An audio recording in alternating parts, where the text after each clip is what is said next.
Buenas tardes, saludos a todos los que nos escuchan en nuestro canal. Estamos reunidas con la psicóloga Noemí Bolaños Morales, su servidora Almadelia Gutiérrez Feria.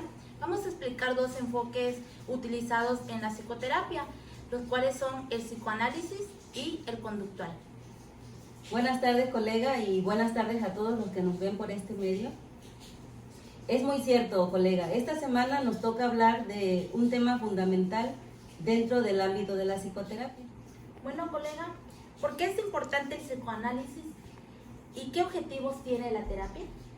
El tratamiento psicoanalítico es un método eficaz que lleva al meollo del asunto, al punto central de la patología del sujeto. Aborda, resuelve el dolor psíquico o la angustia. Así da la posibilidad de resolver conflictos y encontrar la incógnita de su existir. Esto sucede a través del diálogo que se da entre el analizado y el analista. Esos objetivos que se esperan es que el usuario aprenda a resolver los conflictos con el inconsciente, tomando en cuenta sus fantasías, deseos, pensamientos, emociones, sueños, es decir, todo el mundo interior del paciente. Y bien, psicóloga, ¿cómo se desarrolla esta terapia? La estructura de una terapia psicoanalítica es un proceso largo y muy costoso.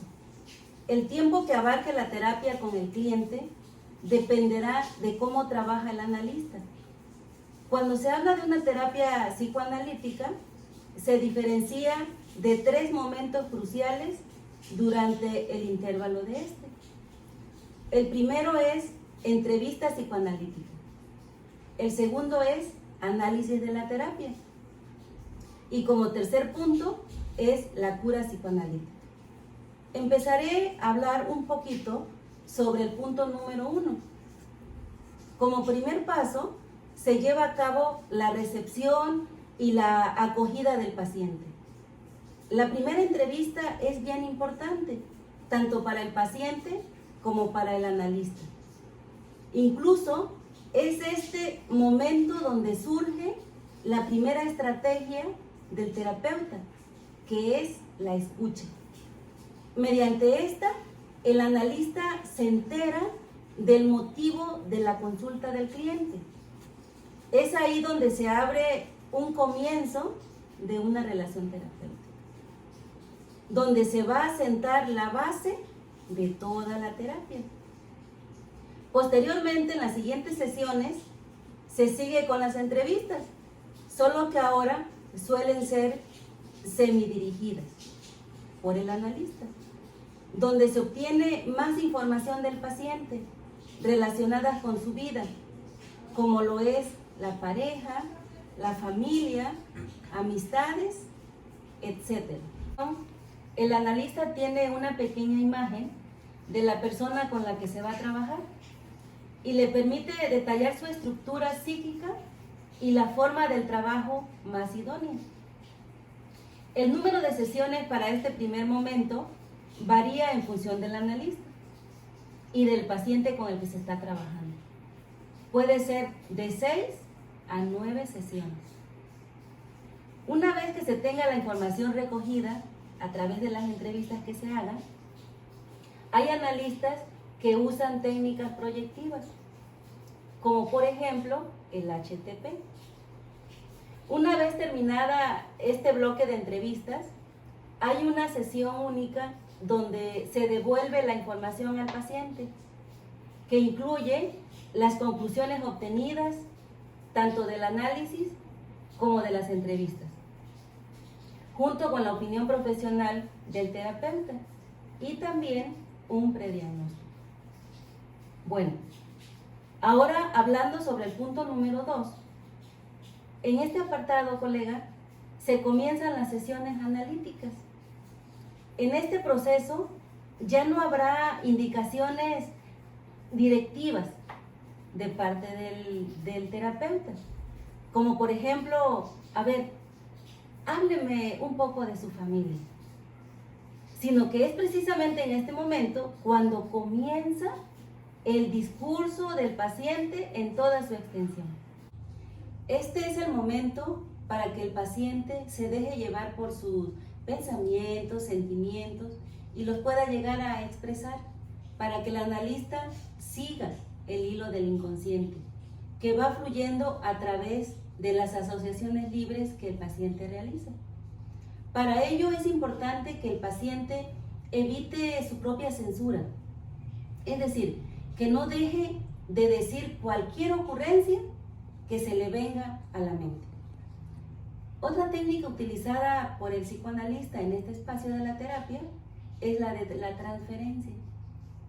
Mediante esta, el paciente coloca en la figura del psicoanalista emociones que no le pertenecen, sino que surgen de la mente del paciente en relación a determinadas figuras importantes en su vida. Estas pueden ser figuras parentales, hermanos, etc. Es ahí donde el terapeuta, desde una posición neutral, observa qué figuras internas de la psiquis del paciente surgen en relación médico-paciente. En esta técnica el analista trabaja desde las emociones que despierta en el paciente.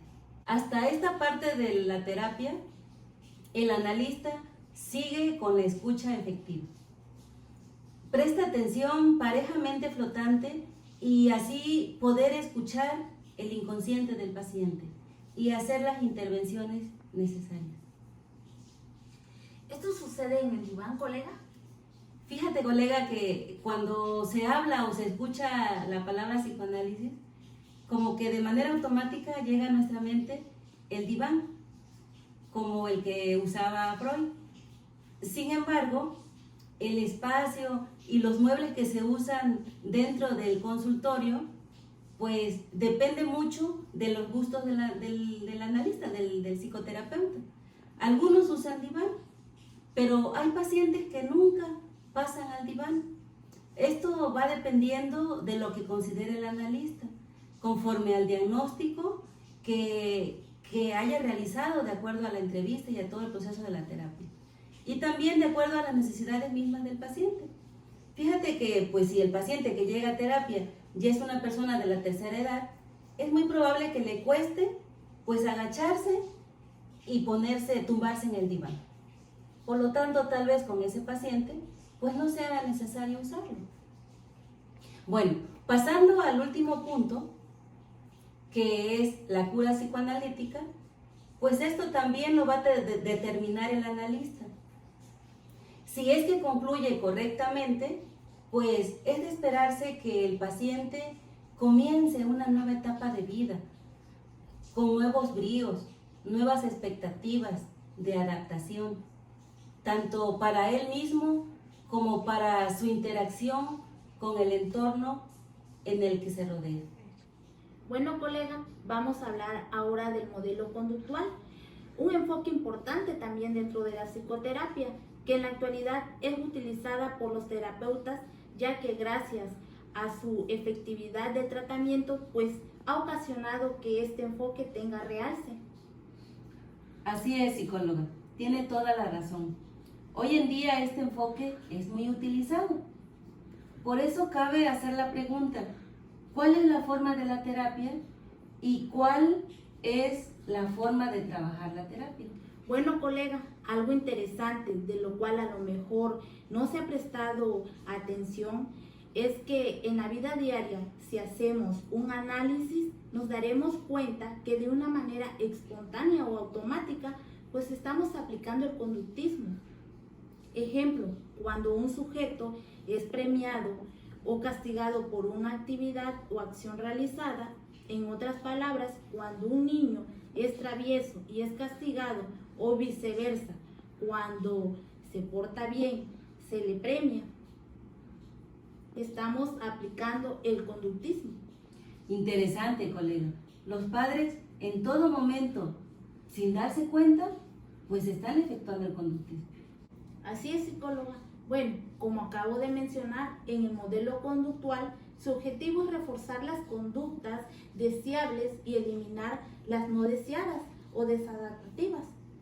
Aquí el terapeuta se basa principalmente en la conducta por la que acudió su cliente a la terapia.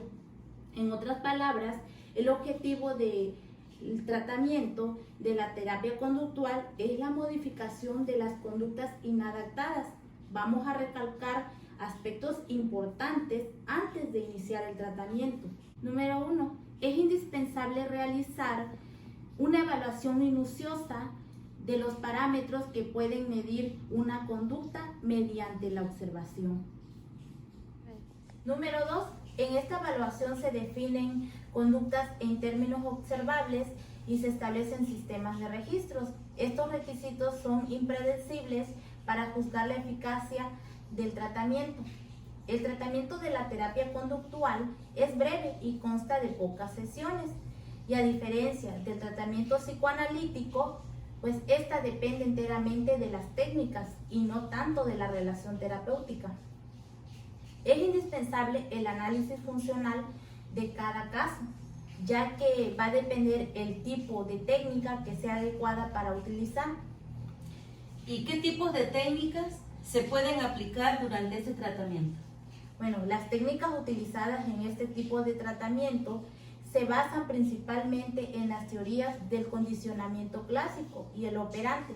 El condicionamiento clásico implica formar asociaciones entre estímulos de una manera para alterar el comportamiento, y para esto existen técnicas tales como la técnica de inundación, que consiste en someter al paciente a estímulos ansiógenos de gran intensidad durante un largo periodo de tiempo hasta hacer que desaparezca el miedo que la persona padece. La desensibilización sistemática está basada en el principio de la inhibición recíproca. Otro grupo de técnicas son las basadas en los principios del condicionamiento operante, lo que significa que se utiliza el refuerzo, el castigo, la formación y el modelo y otras técnicas relacionadas para modificar pues el comportamiento. Estos métodos tienen la ventaja de estar centradas en la conducta problema, lo que permite que se puede producir resultados rápidos y efectivos. Algunas de las técnicas y estrategias utilizadas desde esta aproximación pues son la economía de fichas, manejo de contingencias o la extinción de conducta. Cabe recalcar, colega, que cuando se trata de problemas de comportamientos específicos, la terapia conductual puede ser más eficaz que otros enfoques. Ejemplo para tratar la fobia o el trastorno obsesivo compulsivo o el trastorno de pánico son trastornos donde la terapia conductual puede ser efectiva para la solución de estos. Por otro lado, este modelo conductual tendrá efectividad en el tratamiento dependiendo en gran parte de la esencia del terapeuta dentro de las terapias al momento de aplicar sus instrumentos y sus estrategias que utilice. Bueno, colega, de mi parte puedo decir que como terapeuta me agrada el psicoanálisis porque considero que alcanza un grado de profundidad en el tratamiento del paciente que no alcanzan otros modelos psicoterapéuticos. Bueno, psicóloga, ya se han explicado estos enfoques esenciales para la utilización de cada una de ellas. Va a depender también pues de cada terapeuta y con el que más resultados le proporcione.